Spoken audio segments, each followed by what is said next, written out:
তোমরা আমার হাতে হাত রেখে কালেমা পড়ে মুসলমান হয়ে যাবে। আল্লাহু আকবার।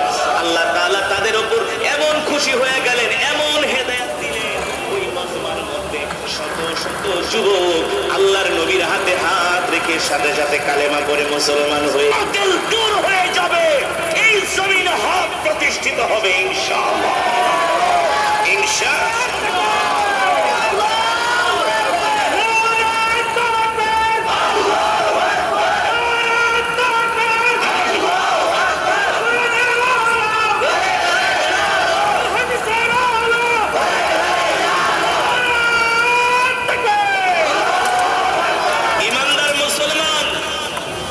যুগ জামানা পাল্টে দিতে চাইলে অনেকজন, একজনেই আনতে পারে জাতির জাগরণ।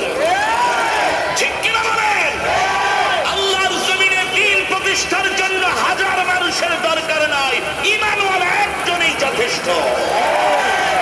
যে কোরআনের তেলাওয়াত করেছে, এই কোরআন কার? যারা বলেন কোরআন কার? এই কোরআনের তেলাওয়াত শুনে আবু জেহেলও ঘুমাইতে পারে না।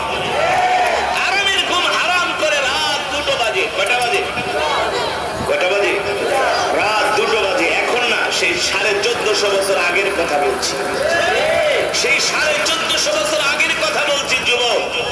এই কোরআনের তেলাওয়াত শোনার জন্য আবু জেহেল রাত 2টা বাজে আরামের ঘুম হারাম করে আল্লাহর নবীর জবানে কোরআন শোনার জন্য কাবার চত্বরে এসেছে। ঠিক কিনা বলেন? আমি যে আয়াত তেলাওয়াত করেছি, ওয়াকুল জাআল হাক্কু, এই আয়াত পড়ার একটা কারণ আছে। ঠিক কিনা বলেন?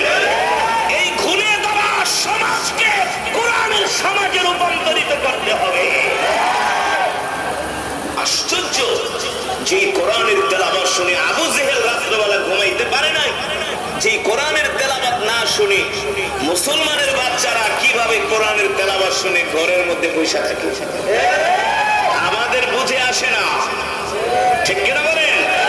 এই কোরআন তো আল্লাহর জবানের কালাম। সুবহানাল্লাহ বলেন। এই কোরআনের তেলাওয়াত শুনলে ঈমান বেড়ে যায়। কি বেড়ে যায় মুসলমান? ওয়াইদা তুলিয়াত আলাইহিম আয়াতুহু যাদাতুহুম ঈমানা। এই কোরআনের তেলাওয়াত শুনলে ঈমান বেড়ে যায়, ঈমানওয়ালা হয়ে যায়, জিন্দেগি পরিবর্তন হয়ে যায়। খাত্তাবের ছেলে ওমর গিয়েছিলেন নবীজির কল্লা কাটার জন্য।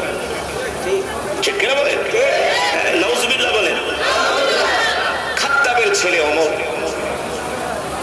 গিয়েছিলেন নবীজির কল্লা কাটার জন্য। আবু জেহেল এসে ফুসলায়, ওমর